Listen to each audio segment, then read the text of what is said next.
عرض استماع و استجواب به جلسه عمومی فرا خوانده شدند 92 نفر. آنهایی که به استیضاح خواسته شده 11 نفر. وزیر و تعدادی از وزرا که به نسبت عدم ارائه پاسخهای مقنع و ضعف کاری به سلب اعتماد مواجه شدند 3 وزیر. در کمیسیون‌های هجدگانه ولسی جرگه که عملاً به امور تقنینی و نظارتی مصروف کار بودند 147 سند تقنینی تحت کار قرار گرفتند. تعداد هیئت مختلط 52 جمعاً 3510 جلسه عادی 1020 جلسه استماعیه. تعداد وزرا و یا اراکین حکومتی که غرض وضاحت و اعمال صلاحیت نظارتی ولسی جرگه فرا خوانده شدند 1020 نفر می باشد. تعداد موکلین و رئیس که به کمیسیون‌های ولسی جرگه مراجعه نموده و یا مواصلت ورزیده است 9934 می باشد. این کار بوده که ولسی جرگه در این دوران خود انجام داده بدون از دیروز که کمیسیون پنجگانه را تشریح قانون اساسی برای اونا هم رای اعتماد دادن. مشکلاتی که موجود بود، اول که گفتم نافهمی ما از ولسی جرگه، دوم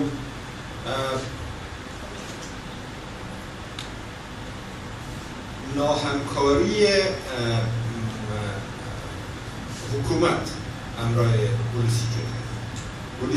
حکومت فکر میکرد که امکان داره ولسی جرگه به حیث یک رقیب در پالوی قوه اجراییه باشد، ولی ما همیش جناب آقای کرزی به حیث رئیس هر 3 قوه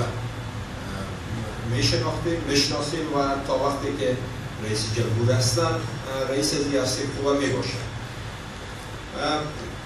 مشکل کلان همیشه پیدا شد که یک تعداد از وکلا میخواستن که نظارت خود سر قوه اجراییه زیاد داشته باشند که متاسفانه خوش حکومت نمیامد و یک تعداد دیگر بسیار نزدیک بودن به حکومت که اونا نمیخواستن که زیاد همین حالت دوامدار باشد.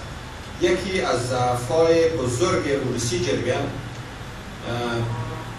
نبود نظارت و یا نکردن نظارت بالای اعمال قوه اجراییه بوده یا حکومت بوده که ماده‌ای بسیار ناکام بوده که امیدوار هستم دوره دوم که زیاد مشکل با قوانین داشته نمی باشن او بتانن امی قوت نظارتی خود زیاد بسازه و از حکومت نظارت کنه. مشکلات دیگری که داشتیم مشکلات سفرهای متعدد و نفهمیدن زبان در خارج از افغانستان و دیسیپلین پارلمانی در خارج از وطن که او یک مقدار هم بسیار تعریف نداره و یک مقدار اشتباهات از ما وکیلا سر زده که امیدوار هستم که در آینده ها او رقم نباشه، کسایی باشند که اونا در انتخاب باید از کوشش شود کسایی باشند که اونا خوب تعلیم یافته باشند، زبان یاد داشته باشند و قوانین بفهمند و بالاخره همین روابط اجتماعی را با جهان خوب ترسیم کرده بتانند و یا همراه پارلمان ها کارهای درست کنند که بین پارلمان ها دوستی ها جور شود. یک کار بسیار کلانی را که کمیسیون روابط بین المللی در ولسی جرگه انجام داده او گروه های دوستی پارلمانی با جهان است که این کلانترین دستاورد ولسی جرگه است. ما حالا همراه تمام مملکت های ما که روابط سیاسی داریم همراه اونا روابط پارلمانی خودم داریم و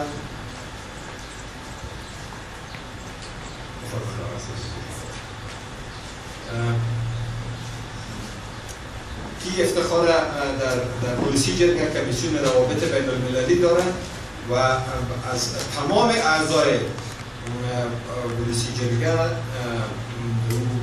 سهم دارن.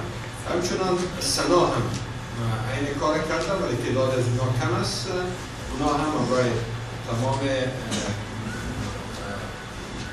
سناهای جهان روابط خود جور کردن که بسیار کار خوب و موفق است. من زیاد وقت کار نمیگیرم، باز بعد از استاد و آقای سجادی که تازه تشریف آوردن سوال داشتیم.